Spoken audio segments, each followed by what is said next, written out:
Cheers. Hi, my name is Dave Macomber. I am a stunt performer, stunt coordinator, fight choreographer, second unit director working in the film industry. I've worked on shows from G.I. Joe to Fast 5 to Avengers Infinity War, Avengers Endgame. Spent a long time on a TV series called Banshee. Did a movie called The Abraham Lincoln Vampire Hunter. What? HBO's Watchmen. Currently I'm working on a show called The Falcon and the Winter Soldier for Marvel, which is in hiatus like everything else. I get asked a lot of questions about what it is that I do, not only from people that aren't in the business, but also from people that are in the business. And so I've thought about doing something like this for quite a while. However, my schedule is demanding enough that I haven't had the opportunity to be able to do it. Obviously, right now, there's a lot of us that are sitting on our butts, so I figure now is as good a time as any. One of the things that I've become known for is something called previs, Stunts Previz. When I first came into the business, I came into it from a martial arts background. I was a national champion. I had owned a martial arts school for a number of years. A friend of mine named Marcus Young, who I knew from the tournament circuit, brought me into the business. He got me my SAG card. I fully expected when I got in to make use of those martial arts skills. I thought mainly I was going to be fighting people and kicking and punching and falling down and making actors look good and that kind of thing. And then I got exposed to this thing called previs, which was essentially a lo-fi take on what was eventually going to be shot on the day. Now, prior to getting into the business, I had some experience doing short films and had taught myself a number of visual effects techniques.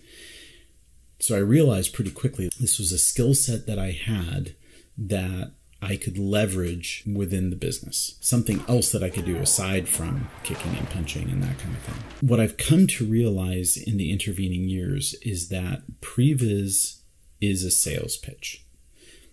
Let me explain that. As an action designer, you're going to start with the script. And when you read the script, you're going to have a take on it. Now, every movie is going to be different. The action sequence that you design for Deadpool is not going to be the same action sequence that you design for John Wick.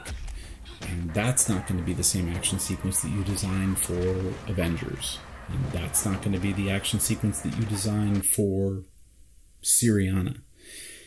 Each one of these projects is going to have a different tone. And on top of that, you're going to have your own personal taste. So you want to go to the director, the showrunner, the executive producer, and present to them the series of ideas and get them on board with you so that you can go forward and then execute. The problem is that if all you're going to do is go and talk to them about it, you're not necessarily going to be able to sway them to your point of view. In the end, regardless of the fact that you're dealing with people that have tremendous amounts of imagination. I mean, look, this is what we do, right?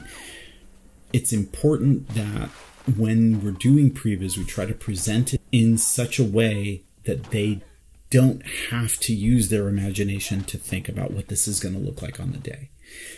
They should be able to look at it and say, I get it. That's great. Because it is a sales pitch, the nicer the package is, the more likely it is that you're going to be able to make the sale. If you leave things out, even within the context of shooting a video for creative people, they may not see what it is that you need. As an example, when we were on Avengers, there was a ton of stuff that required visual effects in our Stunts Previz. If you're doing a movie like Rampage, for example, when we were doing Rampage, we're doing fight sequences with a 10-foot gorilla. What is the alternative to doing visual effects in those previs? Come on.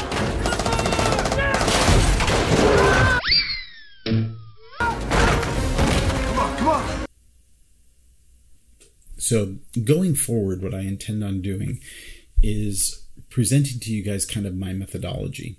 This is going to include the gear that I use, my methodology within software, how I go about editing, how I go about sound design. The thing to remember about Previs is that while we want it to function at a very high level, to work in such a way that a director, producer, DP, that when they look at it, they understand what it is that you're doing. At the same time, you have to be able to produce it really quickly. There's always this balancing point, right? How good do you need it to be to get that idea across?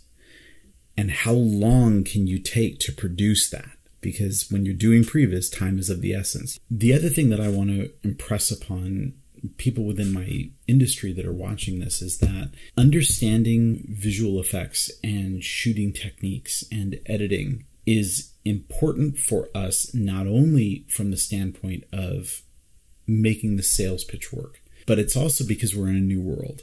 For years, there's been an incredibly tight relationship between stunts and picture cars. Stunt performers drive the cars that picture cars provide, sometimes in life or death situations. So that relationship has to be incredibly tight. We've come to a time where we must have a similar relationship with visual effects. There is a balance point between where stunts ends and visual effects begins. And the better that my understanding of what is required to accomplish a visual effect, the more likely it is that I'm going to be able to leverage them to be able to make sure that stunt performers are doing what they can do best. There's a kind of reciprocal relationship there that I think it's incredibly important that stunt coordinators are cognizant of. That we are working in such a way that we know that we're a part of this machine. And if I know how these other parts of the machine work, then I'm way better off. And so are all of the performers that are working with me. So I look forward to producing more of these for you guys. And hopefully it's something that people appreciate and can learn from. So I'll see you next time. Cheers.